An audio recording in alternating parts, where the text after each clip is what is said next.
Hello, my name is Jonathan Haber, and this session is entitled High Leverage Practices for Integrating Critical Thinking Instruction into Core 4 Academic Subjects. First of all, before we get started, I just want to thank the Critical Thinking Foundation for holding this conference and having the resourcefulness to continue it as a virtual meeting. Also wanted to thank them for including me in this event. One of the highlights of my career working in this field was a visit I made to the foundation many years ago where I got the chance to meet Richard Paul and Linda Elder. So this event is very important to me, and I appreciate being included.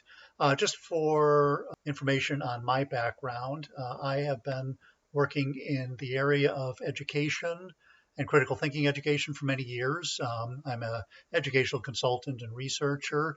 If you've been involved with online learning, particularly in higher ed, particularly massive open online courses, you may have heard of my Degree of Freedom project. That was a project I did a few years ago when massive open online courses were all the rage. And I did a public research project, where I took 32 of them in 12 months, the equivalent of an undergraduate degree, to see if they really were the equivalent of undergraduate courses. That led to my first book for MIT Press, which was MOOCs, part of their Essential Knowledge series. After that, I've written two books on critical thinking, one called Critical Voter, which used election politics to teach critical thinking skills. That came out in 2016, but was based on a curriculum and podcast I did during the 2012 election. And most recently is another book in the MIT Essential Knowledge series, Critical Thinking.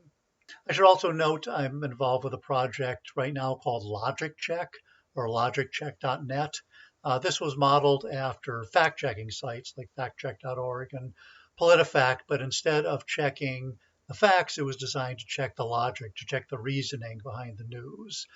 This was inspired by a quote from Gary Gutting, Notre Dame philosopher who wrote a lot for the New York Times, who pointed out in a discussion of fact-checking that, strictly speaking, facts by themselves provide only the premises of a rational argument to draw a conclusion. We also need a logical process of reasoning, and that's what Logiccheck does. It looks at news, whether political news or COVID related, and analyzes the arguments behind it. It's a critical thinking education exercise, one meant to talk about relevant issues. So that one is another project that's underway. But in terms of the essential guide to critical thinking, this is not a textbook or how-to guide. This was written in the spirit of the Essential Knowledge series, which MIT has produced to give everyday readers access to complex topics, whether in areas of technology or science or in areas of philosophy. So critical thinking is therefore not a sort of how-to guide, but it was written really to, in my view, dispel three myths that are standing in the way of critical thinking playing a greater role in education and society. One of those myths is we don't know what critical thinking is. We lack a definition. There's also a myth that we don't know how to teach critical thinking, or if it even can be taught. And we have no way of evaluating it, no way of assessing it. Now, I know with this audience, people are also involved with dispelling these myths that we have talked about and discussed, all members of the critical thinking community, how to define the term and how to teach it. I'm going to be focusing in this talk about teaching and my work on high leverage practices. But before going there, I just wanted to say a little bit about definitions, since I know that's an important part of the kind of application for this event. In the case of critical thinking essentials, I did not pick a definition that's sort of out there or try to generate my own or synthesize them. Instead, I took a genealogical approach to critical thinking. I tried to find the origin of where the concept originated, that there is this form of thinking distinct from intelligence and wisdom, distinct from those intellectual virtues, unique enough to be called critical. And some people believe that this is a very ancient concept, the concept of critical thinking, and that's probably because it taps into very ancient topics, notably philosophy, particularly the work of Aristotle, goes back 2,000 years, but also early modern science, and more recently psychology, education and cognitive science, the science of the brain. These all flow into the concept of critical thinking. But critical thinking itself, as many of you know, has an origin point.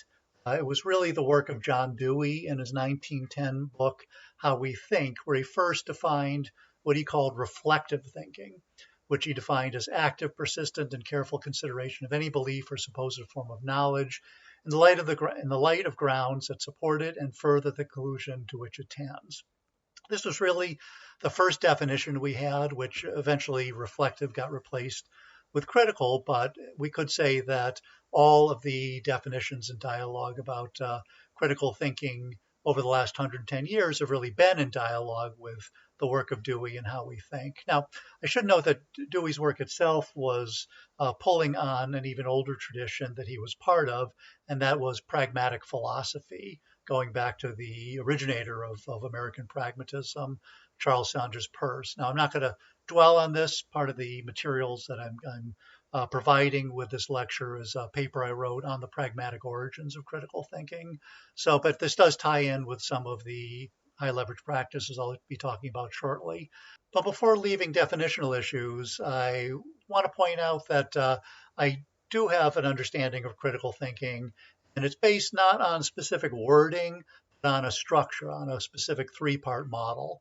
And I think this is a sort of generally consensus opinion. Certainly, if you look at work like the Palgrave Handbook of Critical Thinking in Higher Education and similar material, there's a general acceptance that critical thinking consists of three components: knowledge, skills, and dispositions. For example, to be a critical thinker, you need to have knowledge of some form of logic, some logical system. It doesn't have to be a specific type of logic, but you can't really be a critical thinker unless your thinking is organized, and that's done through some system of logic. But just knowing a system of logic, being it informal logic or diagrammatic logic, like the work of Tolman, for example, you need to be able to apply it. So you need to be skilled at using logic to analyze arguments, for example. And that's where skills come in. You need to be able to skillfully apply that knowledge, whether it's in logical reasoning, argumentation, or any of the other components of critical thinking.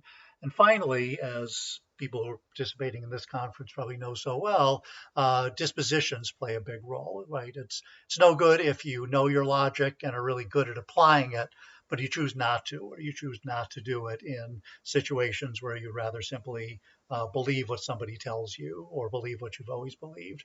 Critical thinking critically involves a set of important dispositions like open-mindedness, like curiosity. And these three pieces together are what constitutes critical thinking. The specific skills that go into it, I identify ones that, again, I think there are a consensus around in the book, such as logic, structured thinking, but also language skills, the ability to translate everyday language into structured statements that could be analyzed as part of an argument, argumentation skills, understanding that an argument is valid and sound in the case of a deductive argument, or strong or weak. Background knowledge, you can't argue about something if you don't know what you're talking about. I also make room for persuasive communication, since at the very least, persuasive communication, commonly referred to as rhetoric, needs to be peered through in order to look at the logical essence of an argument beneath. And finally, dispositions, including important ones that control for biases. These taken together are the sort of skill set that constitutes critical thinking. Can certainly be debate on whether, for instance, creativity should be on this list. Those are perfectly reasonable debates. But I would say, I should note here that, I am describing this in the context of traditional critical thinking practices, less the sort of other types of contexts like critical pedagogy, although I do talk about that some in the book. So moving on, I want to kind of focus on education, which I said was going to be the sort of focus of this talk. And here I'm sort of indebted to a work that, again, I'm sure many of you are familiar with, Robert Ennis's 1989 paper, Critical Thinking and Subject Specificity, subtitled Clarification and Needed Research. And in this paper, Ennis identified three different ways critical thinking can be taught, three different modes. One is the general approach. This is one where critical thinking is taught as a standalone course, right? This is how critical thinking is often taught in higher education, at least in the US, right? There's a standalone critical thinking course, often but not always taught by members of the philosophy department. It is one where content is pulled from different areas, but it's all in purpose of teaching specific critical thinking skills. So that's a general approach. We also have two different approaches where critical thinking is integrated into other curriculum, such as ELA or math, science, social studies, core 4 subjects.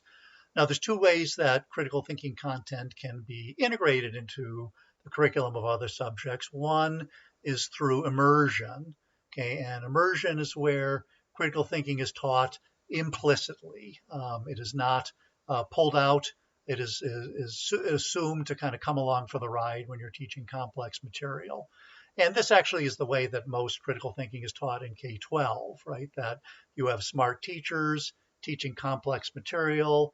If you poll teachers and professors, 95 to 99% of them will list improving kids' critical thinking skills as one of their top 3 priorities. So I think the assumption is by teaching skillfully, critical thinking is sort of being picked up by osmosis. And actually, this turns out to be the least effective way of teaching critical thinking.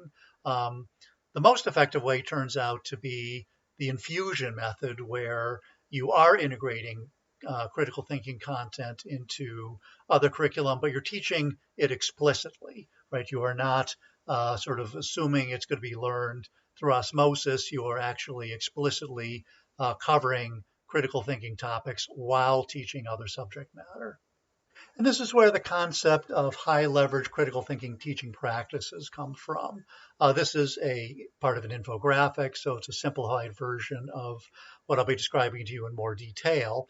But the critical thinking practices, these are modeled after a concept generated by Deborah Ball, one of the most famous math educators, that talked about certain practices that give you enormous bang for the buck when they are integrated into instructional content. So in this case, I picked out 8 practices that are particularly effective when you're teaching similarly high value or high leverage content areas, important subjects that lend themselves to the teaching of critical thinking.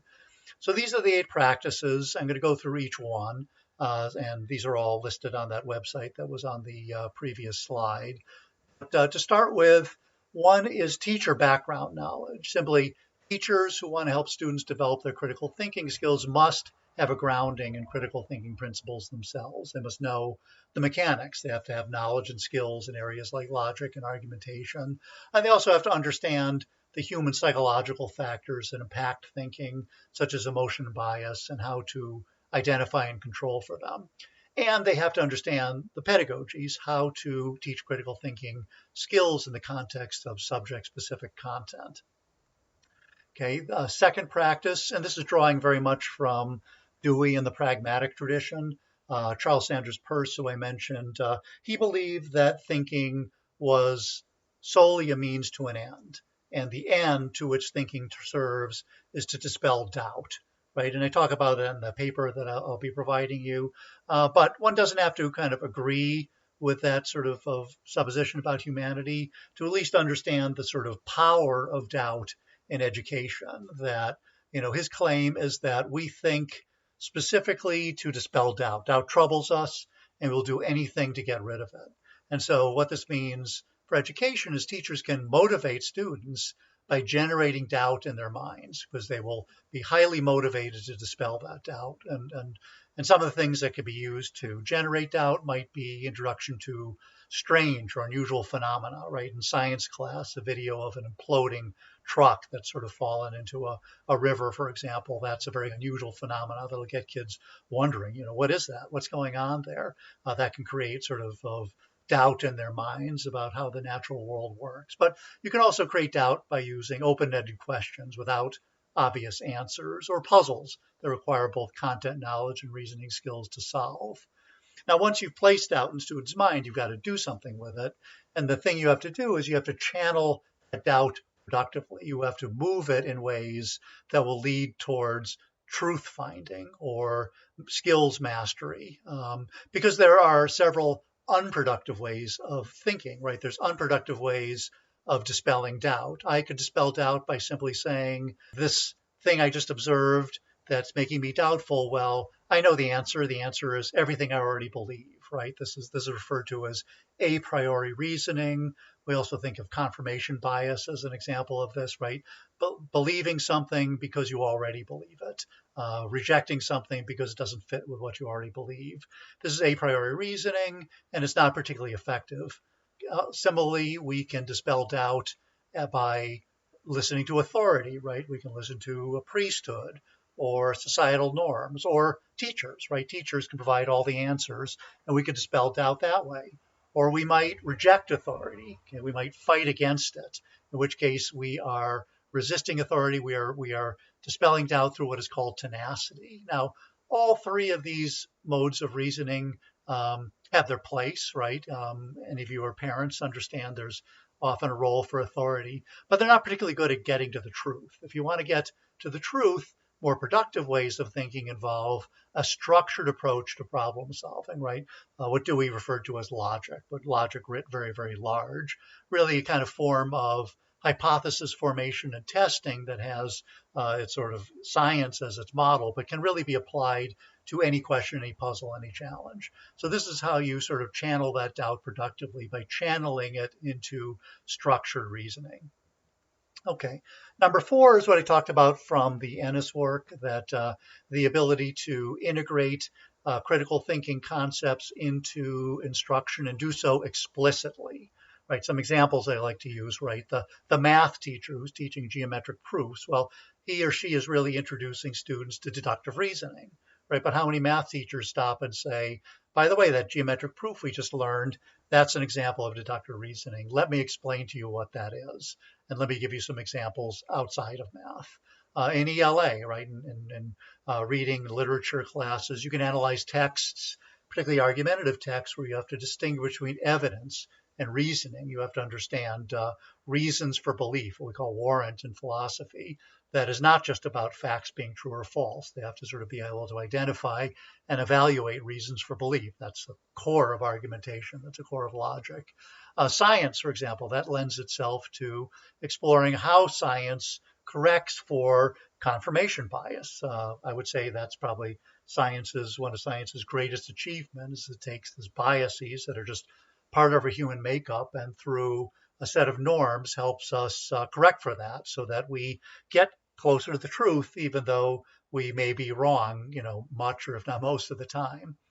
In social studies, history, again, we could be looking at real world communication, newspaper editorials, political speeches. We could look at them as examples of argumentation. And towards the end of this presentation, I'll show you some examples from lesson plans from some of these different areas that show how these practices can be integrated into math, science, social studies lessons.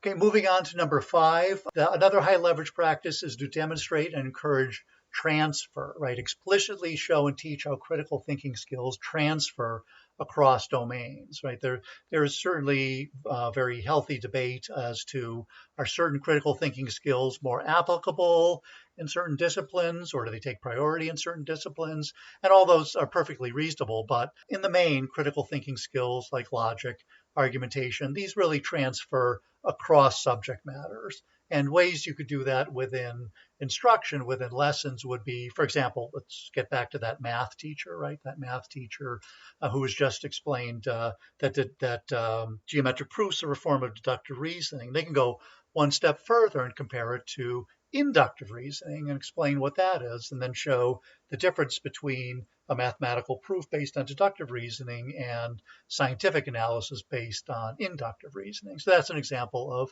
transfer. You could also use the occasion of introducing students to fundamentals of argumentation to analyze arguments across disciplines, right? In literature, in history, in science, right? A debate about global warming, or a debate over an historic event, right? It's the same principles that can apply, so thus transfer across those domains as they can to topics outside of school, right? These are points where you could show critical thinking skills are general. They're not just academic skills. They can apply widely across all domains of life. A sixth leverage practice is deliberate practice. It turns out that sort of mastering the knowledge you need to be a critical thinker, understanding the rules of logic, for example, understanding how to evaluate arguments, they're not simple, but they do not take an enormous amount of time to learn, right? I would say any teacher, really any student, is learning far more content when they learn biology, say, or history, than the content they need to master to be a critical thinker. Okay, the content lift is relatively light, but students need to put that content into use. They need to practice it, and they need to practice it deliberately. And they need to practice it in different contexts. So a high leverage practice is to provide ample opportunities that allow students to put their learning of critical thinking skills to work. Okay, they should allow students to apply critical thinking skills in the contents of content relevant problems that they are trying to solve. So this is starting to tie together some of the various practices we've been talking about. And now there's various strategies for deliberate practice. You can sort of increase complexity, give students, for example, increasingly more complicated arguments to analyze if they're mastering skills in argument analysis. And while you're doing that, you could be decreasing scaffolding, right? Early exercises may have hints, more hand-holding, whereas later exercises both get harder and there's less support there than for students. They have to do these things on their own. Also, various formative assessment exercises. I think this presentation I will not be able to focus as much on assessment as I would like, but the book has discussion of assessment, and I've got a background in assessment that I'll help you discuss during Q&A. Okay, we're rounding off the list. We've got metacognition. Again, I don't need to convince anybody who has read the foundations materials on the importance of students knowing what's going on inside their own heads. Right, it's very important that instruction and deliberate practice activity should encourage students to reflect on their own thinking processes. And finally, I'd like to talk about inspiration, right? There's one researcher, Van Gelder, thinks that critical thinking may be one of those skills that Malcolm Gladwell said takes 10,000 hours to master, right? Gladwell was talking about in the context of mastering a musical instrument or being excellent at a sport. And Van Gelder seemed to think that critical thinking may be one of those subjects that requires that much time to master. Now, should note that Gladwell was tapping into research, and the original researcher did not say there's this sort of magic number of 10,000 hours. I think his main point is that there's some skills that just take lots of practice in multiple contexts over time, and I think that's fair to say critical thinking is one of those, right? You can begin by learning how to, say, analyze arguments that are simple and sort of designed to be analyzed, but then rapidly move to newspaper editorials, scientific papers, arguments that take place in everyday conversation, right? That just takes practice, and that practice takes time to do that much work, get that into different contexts, do this practice in different contexts. So students should really be encouraged to practice their critical thinking on their own inside and outside of school, because if it takes even half of these 10,000 hours to get really good at critical thinking, that's not going to happen in one class. That might not even happen in somebody's entire period of schooling, have that much time dedicated to critical thinking skills. But we are always thinking, right? During the 16 or so hours we are awake every day, we are always thinking. And so, we have time to practice the skill. And doing so is not like playing an instrument or playing a sport, right? We don't need special equipment. We don't need special practice spaces to think. So if a subset of our waking thinking time is spent practicing these skills, we will eventually hit whatever sort of threshold is to get really good at it. And one of the ways we can inspire and encourage students to do this is just by demonstrating how critical thinking leads to better grades, more success at work, more success in life. So this is a way to inspire people to work on this on their own, which creates a sort of what you call a virtuous cycle where we do it more, we get better at it, we achieve more success if we chalk up that success to the way we think, we'll do more critical thinking.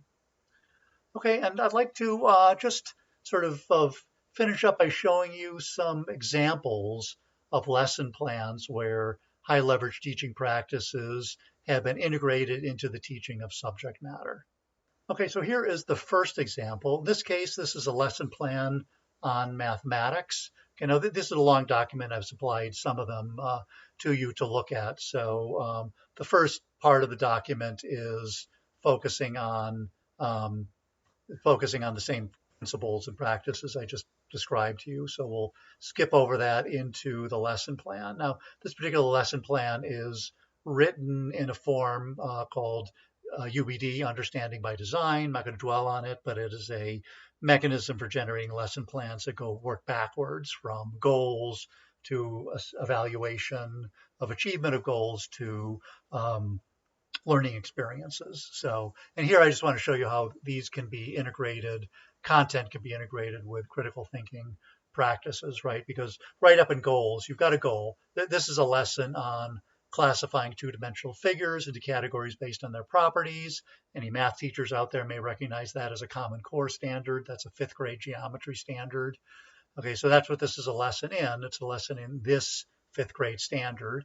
And the goals that are associated with that standard, one is a slight modification of that standard, which is students will classify two-dimensional figures into categories using Venn diagrams as the basis for categorization by property. But the critical thinking goal is for them to be able to understand and be able to describe in words the logical relationship between objects organized in a Venn diagram. Okay, because we're trying to generate enduring understanding. Some of them are content specific, right? What do two-dimensional figures have in common, or what makes them distinct? How can they be organized based on property? But in the critical thinking framework, what we want them to do is understand that anything can be organized based on logical relationships. And that's what this lesson is designed to do. Okay, this lesson has some assessment areas. As I mentioned, it's tied to specific Common Core standard, but also to specific critical thinking high leverage practices. And then when you get in past the evidence, the learning plan begins with what I call a wonderment activity. And this is the concept I mentioned about doubt, right? This is trying to do something that's going to get kids to wonder something, be curious, be doubtful. And what can we do that in the case of sort of geometric shapes? Well, in this case, the kids would play a game of perfection. If you're familiar with that game, when you were kids, that's a game where you have to sort of put shapes into holes that share those shapes. You have like couple dozen shapes and they go into similarly shaped holes, and you have to do it quickly because if you don't get them all, then a timer goes off and all the shapes pieces get blown up into the air. Okay, well, as it turns out, if you play this game a couple times, you get better at it very quickly. Okay, well, why is that the case? Why do you get better when you play perfection 1 or 2 times? Well, that's a mystery, right? Some students might just say, oh, that's practice, but practicing what? In this case, the answer is that you get better at the skill they're learning in this lesson, right? How to categorize shapes by characteristic, right? And it's not until later in the lesson they understand that that's even sort of a thing, and that's what they're doing, and that's what they're automatically doing when they get better at the game of perfection.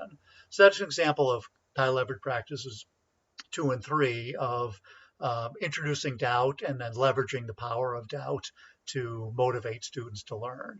Okay, now in this case, the lesson plan goes through a sequence of steps I won't dwell on, but one where they're introduced to Venn diagrams, followed by organizing, starting with animals, but then classifying geometric shapes, organizing them by property, and then organizing them into a Venn diagram.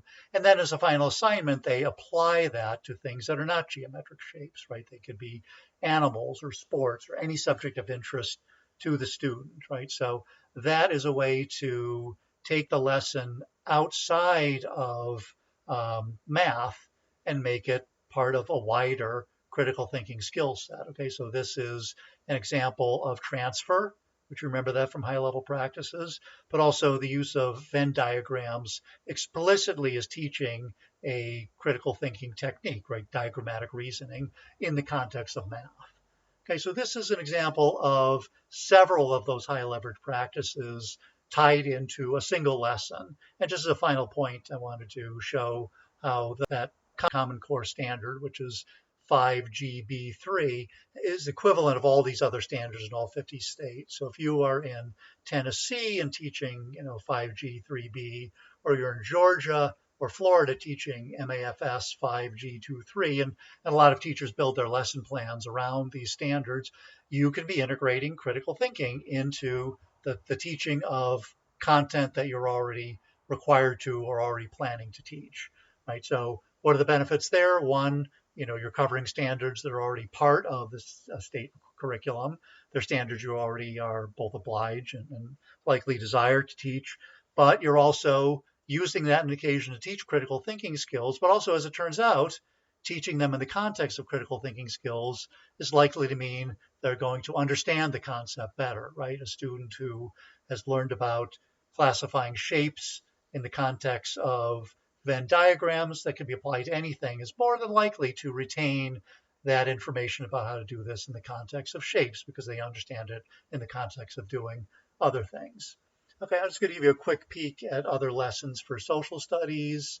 Again, this is similar content in this document, but in this case, we're using this to teach students how to identify the parts of an argument. And so I start here with an argument.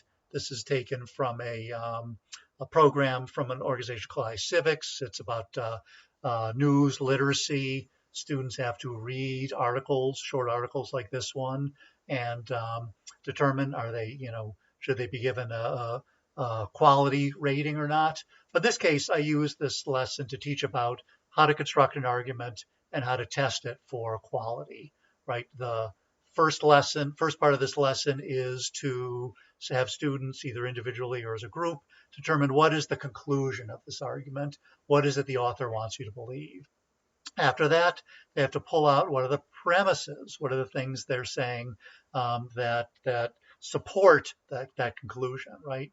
After they've done that, they then have to structure it into an argument. And I've got a kind of sample of what that argument would look like here after the premises and the conclusions have been pulled together, right? And it's an informal argument, obviously, and it looks like a mathematical problem, right? Like an addition problem. That's something students will be familiar with.